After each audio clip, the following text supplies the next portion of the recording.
जय श्री कृष्णा। राधे राधे दोस्तों, स्वागत है आपका आपने चैनल द मयंक वॉइस पर। तो कई लोग कहते हैं गुरुजी क्या दूध चढ़ाना जरूरी है शंकर पर। कई लोग कहते गुरुजी क्या दही चढ़ाना जरूरी है शंकर पर। शहद चढ़ाना जरूरी है, घर चढ़ाना जरूरी है, शक्कर चढ़ाना जरूरी है। शिव महापुराण की कथा कहती है 5 चीज शंकर भगवान पर चढ़ती है। दूध अर्थात घर में लक्ष्मी की वृद्धि करता, इसलिए चढ़ाया जाता। दही शंकर भगवान पर इसलिए चढ़ाते हैं क्योंकि यह परिवार को जोड़ता है। जिसके परिवार में क्लेश ज्यादा होता है, जिसके परिवार का परिवार में तकरार ज्यादा होता है, उसको दही जोड़ता है। शहद घर में चिड़चिड़ी को समाप्त करता है, घी रोग को समाप्त करता है। शक्कर मिष्ठान घर में यदि लक्ष्मी आकर जा रही हो तो मिष्ठान समर्पित किया जाता है। इसलिए पंचामृत स्नान का भाव श महापुराण कहते पंचामृत भगवान। इसलिए 5 चीज शंकर को समर्पित है। दूध, दही, घृत, शहद, शक्कर अर्थात मिष्ठान। शक्कर से मूलता पुन में शक्कर नहीं लिखी मिष्ठान। अब लोग शक्कर पीसकर अभिषेक करते हैं, परंतु मिष्ठान अर्थात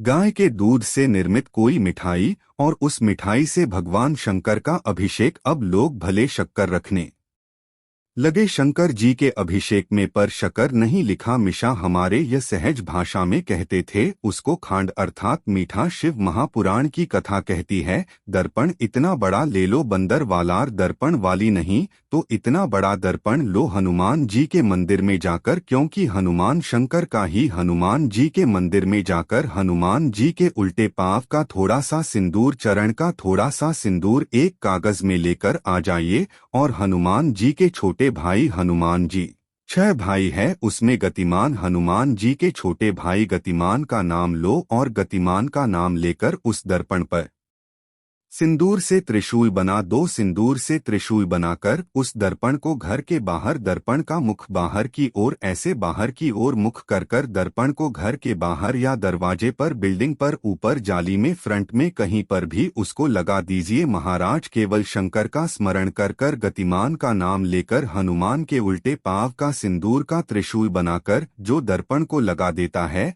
आपको 1 महीने के अंदर अंतर मालूम पड़ जाएगा कि पिछले जो महीने निकले हैं उस महीने का अंदाजा लगाना कि घर में लोग कितने बीमार पड़ते थे और इस दर्पण को लगाने के बाद बीमारी कम हुई कि नहीं हो कम तो ठंडा कर देना क्या जा रहा है, पर करके जरूर देखना। विश्वास रखकर करोगे भगवान शिव का अनुमोदन कर कर, भगवान शंकर पर विश्वास रखकर करोगे तो बीमारी घेर नहीं सकती। अकाल मृत्यु वो मरे जो काम करे, चंडाल का काल उसका क्या बिगाड़े। जो भक्त हो महाकाल का, शंकर की आराधना करने वाला, शिव का स्मरण करने वाला, शिव का निवेदन करने वाला, शिव अर्चना में डूबने वाला, शिव का अनुमोदन वाला कभी दुख नहीं हो तो शिव महापुराण की कथा कहती है शंकर को जितना जल प्रिय नहीं, शंकर को जितना बेल प्रिय नहीं, शंकर को जितना शमी प्रिय नहीं, शंकर को जितना दूध दही प्रिय नहीं, शंकर को अगर कुछ प्रिय है तो सत्य प्रिय है। सत्यम शिवम सुंदर। इसीलिए हमारे यहाँ शास्त्र कहता है ब्रह्मा जी केतकी के फूल को लेकर आए, उसने झूठ बोला। ब्रह्मा जी गाय को लेकर आए, शंकर भगवान के सम्मुख में झूठ बोला। ब्रह्मा स्वयं झूठ बोले तो सिर कटा, कर्मनाशा नदी प्रकट हुई। और शिव महापुराण की कथा कहती है शंकर को सत्य प्रिय है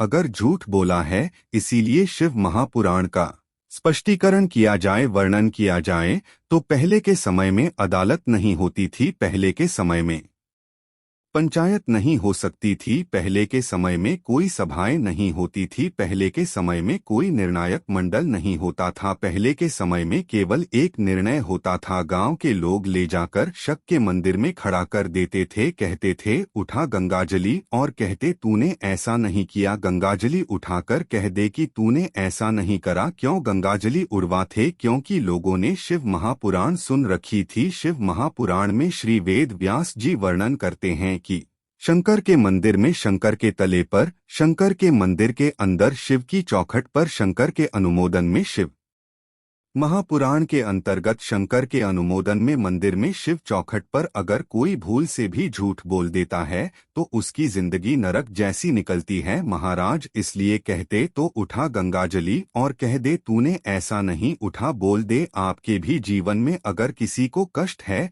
फिर निवेदन करूंगा, मंदिर में अगरबत्ती भले मत लगाओ, मंदिर में दीप भले मत जलाओ, मंदिर में पेड़ा भले मत चढ़ाओ। अगर आपके मोहल्ले में, आपके पड़ोस में, आपके परिवार में, आपके नजदीक अगर कोई दुखी है, कष्ट में है, उसको यदि प्रेम की वाणी भी बोल ली है, एक रोटी भी प्रेम की खिला दी, किसी के चेहरे पर स्माइल ला दी, तो मंदिर में दिया जलाने के बराबर है। मंदिर में दीप जलाने के लिए बेलपत्र भगवान माता पार्वती के अश्रु से है, रुद्राक्ष भगवान शंकर के अश्रु से है, शपत्र उमा और महेश्वर भगवान शंकर के विग्रह के सुख से जो जल प्रकट हुआ है, उस जल से शमी की उत्पत्ति है। दोनों के मिलन जैसे एक मुखी से लेकर 14 मुखी तक रुद्राक्ष होते हैं। आपको पहले भी कथा में कहा, एक मुखी से लेकर 14 मुखी तक रुद्राक्ष होते हैं। सभी रुद्राक्ष का अपना अपना एक मंत्र होता है, अपनी अपनी एक साधना होती है, जिसके अनुसार रुद्राक्ष का करता है। एक मुखी रुद्राक्ष लक्ष्मी की वृद्धि के लिए होता है। कभी मौका मिले तो एक मुखी रुद्राक्ष का दर्शन करना। पर एक मुखी रुद्राक्ष जितना छोटे से छोटा होता है, जितना छोटे से छोटा होता है, उतना सुख दे। एक मुखी रुद्राक्ष लक्ष्मी की वृद्धि के लिए होता है, कार्य सिद्धि के लिए होता है। कोई भिखारी से भिखारी, गरीबड़ से गरीबड़ा भी अगर धारण कर ले, उसके घर में एक मुखी रुद्राक्ष अगर प्रवेश कर जाए तो सुख का अनुभव करा देता है, संपदा का अनुभव कराता है, सरस्वती का भाव प्रकट करता है, वैभव का भाव देता है। एक मुखी रुद्राक्ष मनम ही नम यह लक्ष्मी के लिए होता है। दो मुखी रुद्राक्ष बांधा को हरता है। कोई तकलीफ आ रही है, कोई प्रशासनिक कार्य है, कोई काम नहीं हो रहा, फाइल आगे नहीं बढ़ रही, बहुत तकलीफ आ रही है, तो दो मुखी रुद्राक्ष जो व्यक्ति धारण करता है उसका कार्य सफल होता है। दो मुखी रुद्राक्ष का मंत्र है ओम नमः। मुखी रुद्राक्ष का शिव महापुराण में जो मंत्र दिया है, ओम नमः विदेश्वर संहिता के अंतर्गत शिव महापुराण में रुद्राक्ष के 14 मुखी रुद्राक्ष के मंत्र दिए हुए हैं। आप श महापुराण नहीं पढ़ सकते तो मंत्र लिख ले। दो मुखी रुद्राक्ष का मंत्र है ओम नमः। 3 मुखी रुद्राक्ष विद्या प्राप्ति के लिए होता है। कैसा भी अनपढ़ से अनपढ़ व्यक्ति हो, जिसको विद्या में रुचि ना हो, पढ़ ही नहीं पा रहा हो, चित्तवृत्ति ही ना लग रही हो, मन ही ना लग रहा हो, परसेंट कम से कम होते जा रहे हो, 3 मुखी रुद्राक्ष उस बच्चे के गले में लाल धागे में डाल दीजिए। नहीं डाल सकते तो बच्चे के कमरे में जहां वो पढ़ता है, विद्या अध्ययन करता है, उसके कमरे में लगा दीजिए। 3 मुखी रुद्राक्ष का मंत्र है ओम क्लीम नमः। ओम क्लीम नमः ये 3 मुखी रुद्राक्ष का मंत्र है। इन मंत्र को कैसे सिद्ध करना है वो आपको 14 मुखी के रुद्राक्ष के पूर्ण होने पर वर्णन कर 3 मुखी रुद्राक्ष का वर्णन है। ओम नमः 4 मुखी रुद्राक्ष खोई हुई वस्तु को प्रदान कर देता है। महाराज, यदि कोई वस्तु आपकी खो गई है, कोई सामान आपका रखा गया नहीं मिल रहा, 4 मुखी रुद्राक्ष को एक चावल की कटोरी में, अक्षत की कटोरी में घर के केंद्र बिंदु में रख दीजिए। महाराज, 4 मुखी रुद्राक्ष 2 रात्रि तक रखा रहेगा। तीसरी रात्रि को खोई हुई वस्तु आपके घर में कहीं पर भी प्राप्त हो जाएगी, पर होगी मालूम पड़ जाएगा कि वस्तु यहाँ है। 4 मुखी रुद्राक्ष का मंत्र है ओम हिम नम ओ हीम नमः। फिर वर्णन आया 5 मुखी रुद्राक्ष ये कार्य में सिद्धि देता है। व्यापार नहीं चल रहा हो, कोई नई दुकान खोली हो, नई फैक्ट्री खोली हो, नया कोई कार्य करने जा रहे हो, नहीं हो रहा है, पैसा लग रहा है पर आवक नहीं हो रही है, तो 5 मुखी रुद्राक्ष फल प्रदान करता है। इसका मंत्र है ओम हीम नमः। ओम हीम नमः 6 मुखी रुद्राक्ष अटके हुए काम को सफल बनाता है। जिसका विवाह नहीं हो रहा हो, शादी नहीं हो रही हो, रिश्ते बहुत आ रहे हो, संबंध नहीं हो रहा हो, तो 6 मुखी रुद्राक्ष स्त्री हो चाहे